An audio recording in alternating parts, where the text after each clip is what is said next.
Hi everyone, I'm Shaylin here with Reedsy, and today we're going to be talking about the types of writing styles.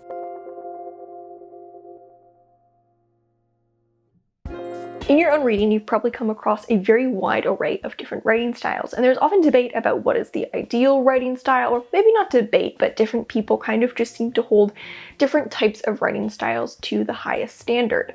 But the truth is that there is no right type of writing style. It all depends on what is natural for you and what best serves the work you're trying to write. Your writing style is like your personality on the page, and ultimately everyone's writing style is going to be different. So today I'm going to run through 7 different types of writing styles, but do keep in mind that these are very, very broad categories, and ultimately everyone's writing style is different and unique. So the purpose of this video is just to identify different types of writing styles in the broadest terms. Not to say that any type is better, but I think it can be helpful to know what to look for if there's a certain author or group of authors whose style you really admire and you realize that they all fall into one of these categories. It may be a sign that this is the type of writing style that most resonates with you and that you might want to learn from. So the first type of writing style is the period writing style. The period voice aims to recreate the style of a specific era or time. The period style may also be written to invoke the style of a classic novel, even if it's written today. I think you'll also see this type of style in a lot of fantasy work that employ a more historical or archaic voice to create that sense of antiquity or otherworldliness. And I think it could even apply to something like a sci-fi novel that uses a lot of diction that is very specific to a futuristic world. It doesn't have to be historical, but we usually associate this type of voice with historical novels. So this example is from The Manning Tree Witches by A.K. Blakemore, which uses a period voice very, very effectively in this story about a witch trial. A hill wet with broom of morning, one hawberry bush squalid with browning flowers. I have woken and put on my work dress, which is near enough my only dress, and yet she remains asleep. Jade, bought companion, mother. I stand at the end of her cot and consider her face. A beam of morning light from the window slices over her left cheek. Dark hair spread about the pillow, matted and greasy and graying in places. It immediately roots us in a time and a place that is different from the modern day. So the second type of writing style is contrary to the period voice, and it's the contemporary voice. It's the opposite. It's a voice that reads as modern. However, for the sake of this list, I'm defining the contemporary voice not just as a voice that feels modern, but as a minimalistic, sleek writing style that focuses on clarity, cleanliness, and precision. While the period voice likely employs inflections of the time, the contemporary voice doesn't necessarily go out of its way to sound modern. It's a smooth, straightforward writing style that prioritizes clarity, economy, and precision. It's often held up as the gold standard of writing style, so you'll see it popularized by writers like Hemingway or Raymond Carver, and I do think it is a very effective one. But for the sake of this list, I'm not putting it at any more importance than any of the other styles. Just a specific writing style that you can write in or learn from. Like any style in this list, it has its time and place, and it's effective for the authors who employ it well. So for this example, I've decided to take from a writer whose work is often held up as kind of a gold standard of this writing style, Raymond Carver. So this is an example from his short story, Why Don't You Dance? And it's a descriptive passage. The chiffonier stood a few feet from the foot of the bed. He had emptied the drawers into cartons that morning, and the cartons were in the living room.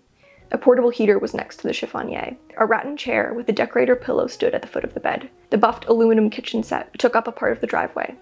A yellow muslin cloth, much too large, a gift, covered the table and hung down over the sides. It's very smooth, it's very sleek, it's very easy to read. This is a writing style that is both poetic but very, very crisp as well. And whenever I read any author that uses this type of writing style very well, it's very easy to get caught up in the flow of the prose, and it's just very easy to read while still feeling very kind of polished. So next up, let's talk about the lyrical writing style. This is a writing style that invokes a sense of poetry. It's what we often think of when we think of beautiful writing, but it doesn't necessarily mean complex sentences or obscure word choices, but rather a style that relies heavily on imagery, sensory detail, and notably creative phrasing to create a sense of poetry and vivid description. However, it's important to note that if not handled well, this style can veer into purple prose. Purple writing style is like if the lyrical writing style is taken to the next level, but not necessarily in a good way. When we end up with overly complex sentences, descriptions that don't make sense, unusual word choice that doesn't fit in the context, and an abundance of poetic devices that don't really need to be there. Purple prose is typically seen as a bad thing, and I do think in most cases it's something that should be ironed out. And a purple style can, if cleaned up nicely and really honed well, become a lyrical one. I do think there are rare cases where writers can pull off a purple writing style effectively, but in most cases it comes from writers trying too hard and kind of reads as literary showboating without much substance. That's the difference between a lyrical writing style and a purple writing style. Purple writing style lacks substance and depth and truthfulness, whereas lyrical writing style has that easiness, that flow, and the creativity in it actually works in a way that makes sense and evokes a sense of purpose and emotion. So one author really came to mind when I thought of the lyrical writing style, which is Ocean Vuong and his novel On Earth We're Briefly Gorgeous. And I picked this novel because Ocean Vuong is a poet, and so I thought, what better author to showcase a lyrical poetic writing style than an author with a background in poetry. Migration can be triggered by the angle of sunlight, indicating a change in season, temperature, plant life, and food supply. Female monarchs lay eggs along the route. Every history has more than one thread, each thread a story of division. The journey takes 4,830 miles, more than the length of this country. The monarchs that fly south will not make it back north. Each departure then is final. Only their children return, only the future revisits the past. What is a country but a borderless sentence, a life? It's very poetic, it's very lyrical, it's quite easy to read. It's almost difficult to draw the distinction between the contemporary and the lyrical writing styles in such a short space, but I do think that the differences become more and more apparent in the context of a larger work, where you just see an overall greater sense of, poetic devices and maybe more creative or unusual descriptions in the lyrical writing style, whereas the contemporary style is much more subdued and draws less attention to itself. I do think these two writing styles do exist on kind of a continuum, but they are kind of based in the same principles of valuing, sleekness, economy, flow, and a lot of the time you'll see writers who kind of implement aspects from both of these writing styles kind of simultaneously. So next up, let's talk about the conversational writing style. This is a very casual writing style that is meant to feel as if the protagonist is speaking to you in direct conversation. This style probably won't be rich in many literary devices. It doesn't feel writerly. The past two writing styles, they have a writerly quality to them.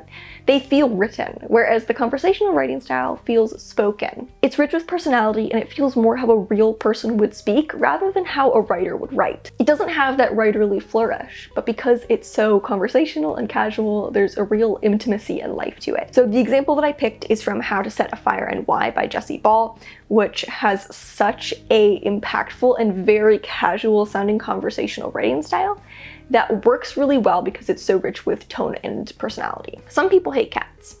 I don't. I don't personally hate cats, but I understand how a person could. I think everyone needs to have a cause, so for some people it is hating cats, and that's fine. Each person needs to have his or her thing that they must do. Furthermore, they shouldn't tell anyone else about it. They should keep it completely secret as much as possible. This book is told from the perspective of a teenage girl, and it's very, very teenage and casual in the way that it's written, and the character is really brought to life through the use of a conversational writing style. Next up is the comic writing style. This is a writing style that relies heavily on wit, sarcasm, and comedy. The voice is rich with tone and humor, and it's often used for lighter works, but it could also be used for satire or to look at something written on a more serious topic but with a comedic spin. It may seem simple, but it's probably one of the most difficult writing styles to pull off. Creating a voice that is genuinely funny and rich with humor is exceedingly difficult, and it takes a lot of skill to pull off. So the example that I picked is from The Martian by Andy Weir, which is known for its hilarious and casual epistolary voice. I've been thinking about laws on Mars. Yeah, I know, it's a stupid thing to think about, but I have a lot of free time. There's an international treaty saying that no country can lay claim to anything that's not on Earth. And by another treaty, if you're not in any country's territory, maritime law applies. So Mars is international waters. NASA is an American non-military organization, and it owns the HAB. So while I'm in the HAB, American law applies. As soon as I step outside, I'm in international waters. Then, when I get in the rover, I'm back to American law. Here's the cool part. I will eventually go to Schiaparelli and commandeer the Ares 4 lander. Nobody explicitly gave me permission to do this, and they can't until I'm aboard Ares 4 and operating the comm system. After I board Ares 4, before talking to NASA, I will take control of a craft in international waters without permission. That makes me a pirate, a space pirate. This book is really known for having what could have been kind of a very serious, intense sci-fi concept, which it does have. It's about an astronaut stranded on Mars, but really making it unforgettable through the comedy implemented in the voice. The next writing style is the voice-driven style. The voice-driven style is a writing style that is rooted very deeply in the psyche of the main character. This style can often be quirky and eclectic, and it leans very heavily into the qualities of the protagonist to create an unforgettable voice. Now, most writing styles are going to be voice-driven. In some way, we pretty much always want to feel the presence of the character through the narrative voice. But in a voice-driven writing style, that is kind of the dominant factor in what is creating the writing style, more so than, say, lyricism in the lyrical style or efficiency in the contemporary style. So the example that I picked here is from Milkman by Anna Burns, which is written in like a stream of consciousness type of writing style that is heavily voice-driven. The day somebody put a gun to my breast and called me a cat and threatened to shoot me was the same day the milkman died. He had been shot by one of the state hit squads, and I did not care about the shooting of this man. Others did care though, and some of those who, in the parlance, knew me to see but not to speak to, and I was being talked to about because there was a rumor started by them, or more likely by first brother-in-law, that I had been having an affair with this milkman and that I was 18 and he was 41. I knew his age not because he got shot and it was given by the media, but because there had been talk before this, for months before the shooting, by these people of the rumor that 41 and 18 was disgusting, that 23 years difference was disgusting, that he was married and not to be fooled by me, for there were plenty of quiet, unnoticeable people who took a bit of watching. It had been my fault too, it seemed, this affair with the milkman. But I had not been having an affair with the milkman. I did not like the milkman and had been frightened and confused by his pursuing and attempting an affair with me.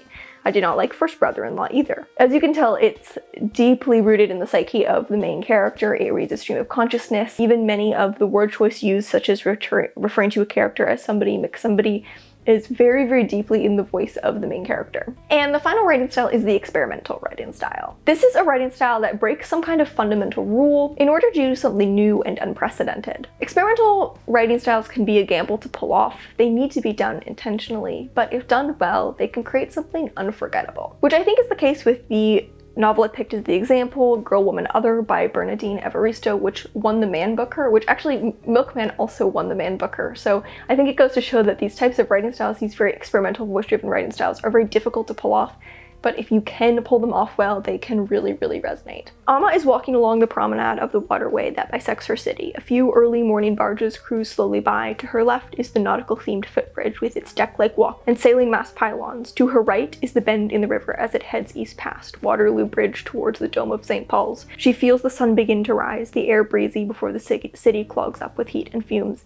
A violinist plays something suitably uplifting further along the promenade. See, it really breaks some fundamental rules, such as that prose will be written in paragraph format with, standard punctuation, whereas here she uses line breaks instead of punctuation, so it kind of combines conventions of prose and poetry. Now, the fun thing about these categories is that they are ultimately extremely loose and extremely broad. Now, you'll find that some of these writing styles may be kind of incompatible. You can't really have a period writing style and a contemporary writing style at the same time. But you could very well write a lyrical period style, or you could also very well write, a conversational comic style. Each writer has their own individual writing style, and the most important thing is to create a writing style that serves you and feels natural to you and benefits your story, rather than trying to fit into a certain box or set of parameters. But I do hope that this video helped you identify the qualities of different types of writing styles that you may have seen in different types of work, and kind of better understand the qualities that go into building a style and voice. I would love to hear which writing style you tend to write in.